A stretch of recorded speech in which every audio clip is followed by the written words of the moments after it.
आप सभी मित्रों को मेरा प्यार भरा नमस्कार। मित्र, आज मैं मनन का विषय बदलना चाहता हूँ। मैं बदल रहा हूँ क्योंकि ऐसा लगता है मुझको कि कभी-कभी विषय बदलने से भी सुनने की रुचि बढ़ जाती है। पिछले कई दिनों से हम लगातार मत कहिए, मत कहिए, मत कहिए, मत देखिए इन बातों पर विचार कर रहे हैं। तो बहुत बार ऐसा लगता है कि संभवतः कुछ नीरसता की भी संभावना है। इसलिए मुझे लगा कि विषयांतर करता हूँ तो सुनने का आनंद और बढ़ जाएगा।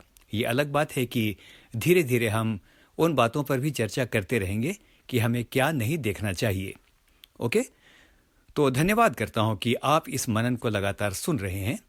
आज मैं आपको एक स्लोगन देना चाहता हूँ। स्लोगन ये है, सुनिए भी और सुनाइए भी। यानी इस कार्यक्रम को लगातार सुनिए और दूसरों को भी सुनाइए ताकि उन्हें भी आशीष मिले।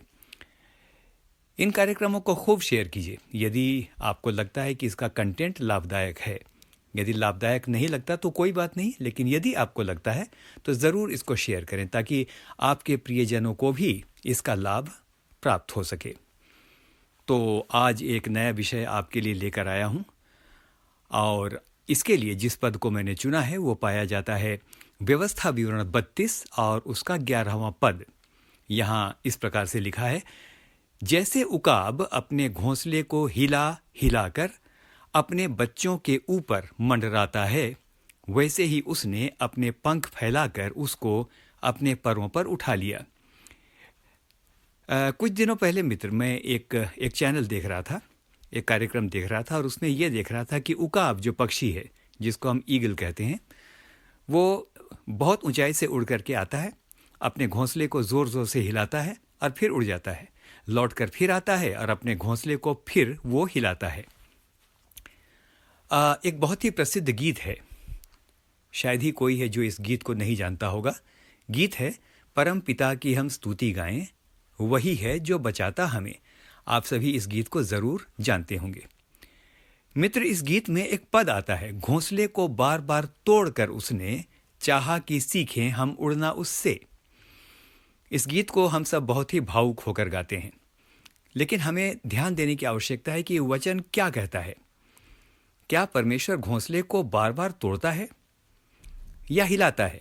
यदि वचन को देखें तो वचन ये कहता है कि वो घोंसले को हिलाता है। आज के वचन को हमने देखा और ये गीत संभवतः आज के इस वचन पर ही आधारित है। इस गीत को लिखने वाले ने संभवतः इसी पद को ध्यान में रखा होगा। तो आइए आज मनन की गहराई पर चलते हैं।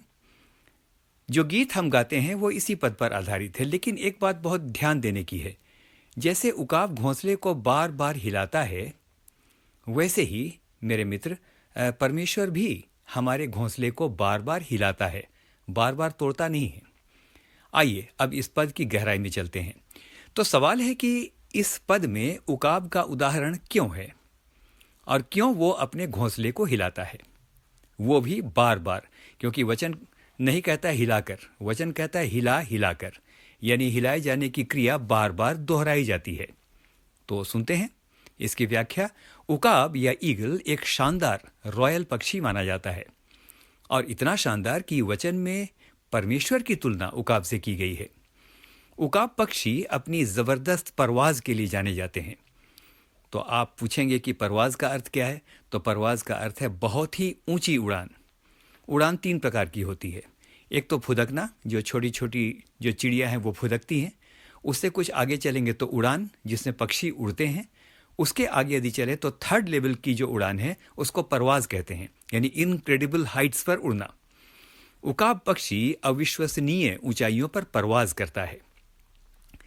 मैं पढ़ रहा था कि वो घोंसले को बार बार क्यों और कब हिलाता है।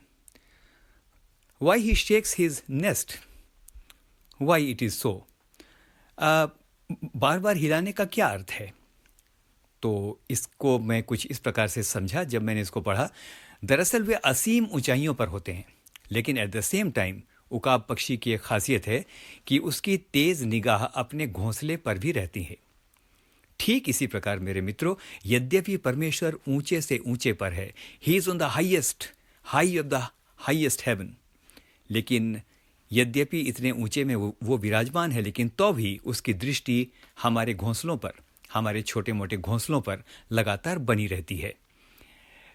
मित्र, वचन कहता है, यद्यपि परमेश्वर ऊंचे वरन अति ऊंचे पर विराजमान है, उसके पंखों से ओले और अंगारे निकलते हैं, लेकिन एट द सेम टाइम जिस प्रकार उकाब अविश्वसनीय ऊंचाइयों से अपने घोंसले को देखता और अपनी संतानों को देखता रहता है, उसी प्रकार उसकी निगाह भी, यानी हमारे परमेश्वर की निगाह भी हम पर लगी रहती है।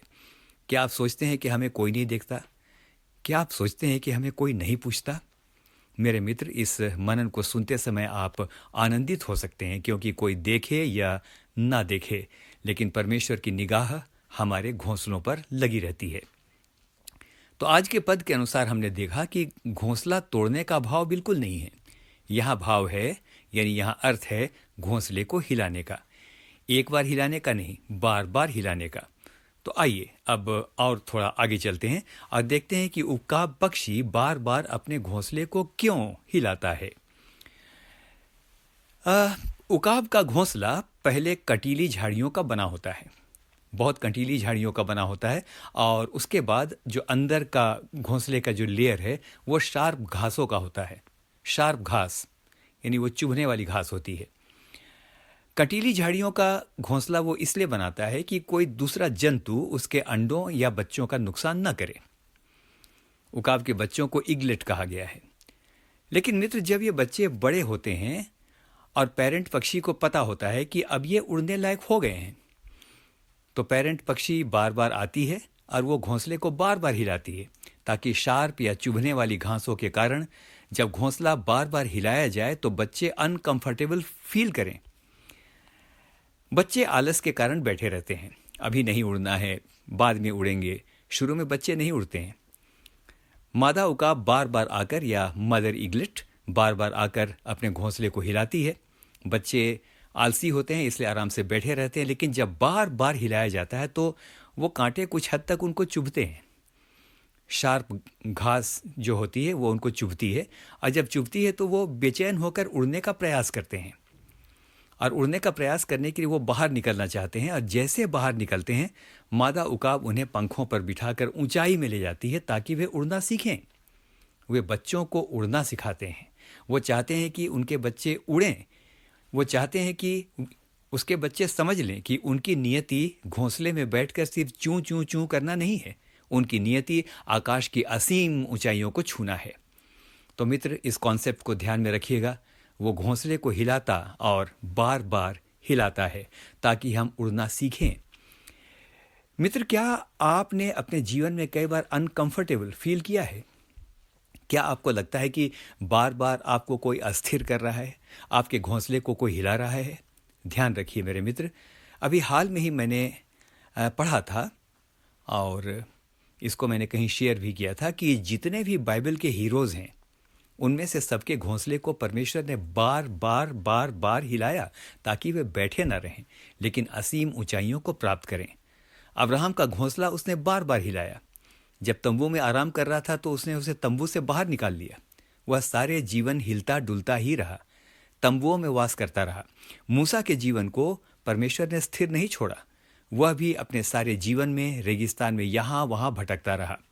एलीशा, एलिया या किसी भी प्रभु के जन को देख लीजिए, उनका घोंसला बार बार हिलाया जाता रहा ताकि वे रेंगे नहीं, लेकिन असीम ऊंचाइयों में उड़ें। तो क्या आपको भी ऐसा ही लगता है? यदि हाँ मेरे मित्र, यदि आपको लगता है माई नेस्ट इज ऑल्सो बीइंग शेकन, तो आपसे एक भेद की बात कहना चाहता हूँ आज के मनन में। शायद परमेश्वर